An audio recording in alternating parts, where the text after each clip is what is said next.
जय श्री साईं, जय श्री गुरुदेव।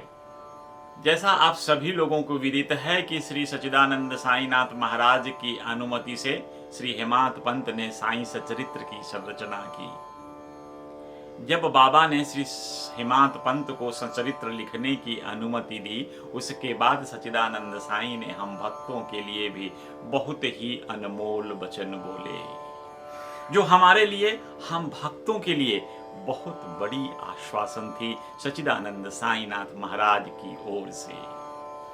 बाबा ने कहा कि यदि मेरी लीलाएं लिखी गईं तो अविद्या का नाश होगा तथा ध्यान और भक्ति पूर्वक श्रवण करने से दैहिक बुद्धि नष्ट होकर भक्ति और प्रेम की तीव्र लहर प्रवाहित होगी, और जो इन लीलाओं की अधिक गहराई तक खोज करेगा उसे ज्ञान रूपी अमूल्य रत्न की प्राप्ति सहजता से हो जाएगी। बाबा ने आगे कहा कि जो प्रेम पूर्वक मेरा नाम स्मरण करेगा, मैं उसकी समस्त इच्छाएं पूर्ण कर दूंगा।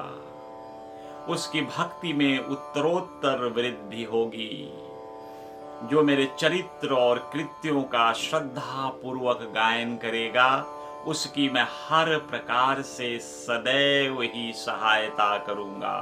जो भक्तगण हृदय और प्राणों से मुझे चाहते हैं, मेरी कथाएं उन्हें श्रवण कर स्वभावतः ही प्रसन्नता होगी।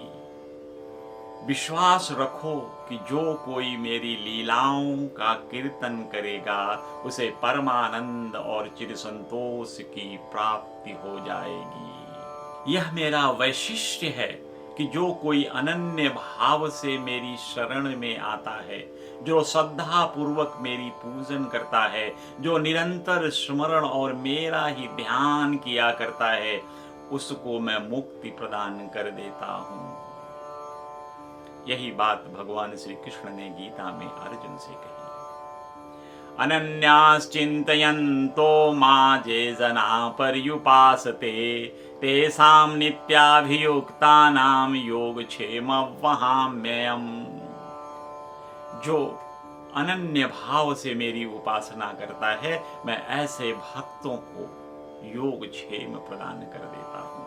मैं उनका सारा भार खुद वहन करता हूँ, उन्हें मुक्ति प्रदान कर देता हूँ। बाबा ने श्री श्यामा की तरफ देखते हुए फिर कहा, जो नित्य प्रतिदिन मेरा नाम स्मरण और पूजन कर मेरी कथाओं और लीलाओं को प्रेम पूर्वक मनन करते हैं, ऐसे भक्तों में सांसारिक वासनाएं और अज्ञान रूपी प्रवृत्तियां कैसे ठहर सकती हैं। मैं तो उन्हें मृत्यु के मुख से भी बचा लेता हूं। मेरी कथाओं का श्रवण करने से मुक्ति हो जाएगी, अतः मेरी कथाओं को श्रद्धा पूर्वक सुनो, मनन करो। सुख और संतोष प्राप्त करने का यही सरल मार्ग है। इससे श्रोताओं के चित्त को भी शांति मिलेगी। जब तुम्हारा ध्यान प्रगाढ़ और विश्वास दृढ़ हो जाएगा, तब अखंड चैतन्य घन से तुम्हारी अभिन्नता हो जाएगी। केवल साईं साईं के नाम का उच्चारण करने मात्र से ही भक्तों के समस्त पाप नष्ट हो जाएंगे। इसी दिन दोपहर की आरती के बाद जब सब भक्त बाबा को प्रणाम कर उनका आशीर्वाद ले अपने घर को लौट रहे थे, तभी सच्चिदानंद साईनाथ महाराज ने एक बहुत ही सुंदर उपदेश दिया। तुम चाहे कहीं भी रहो, जो इच्छा हो सो करो, परंतु यह सदैव स्मरण रखो कि तुम जो कर रहे हो मुझे सब ज्ञात है। बाबा ने आगे कहा, मैं ही समस्त प्राणियों का प्रभु और घट घट में व्याप्त हूं। मेरे ही उदर में समस्त जड़ और चेतन प्राणी समाये हुए हैं। मैं ही समस्त ब्रह्मांड का नियंत्रण करता और संचालक हूं। मैं ही उत्पत्ति, स्थिति और संहार करता हूं। मेरी भक्ति करने वाले को कोई नुकसान नहीं पहुंचा सकता। मेरे ध्यान की उपेक्षा करने वाला माया के पास में फंस जाता है। समस्त जंतु, चींटियां तथा दृश्यमान, परिवर्तनमान, अस्थाई विश्व मेरे ही स्वरूप हैं।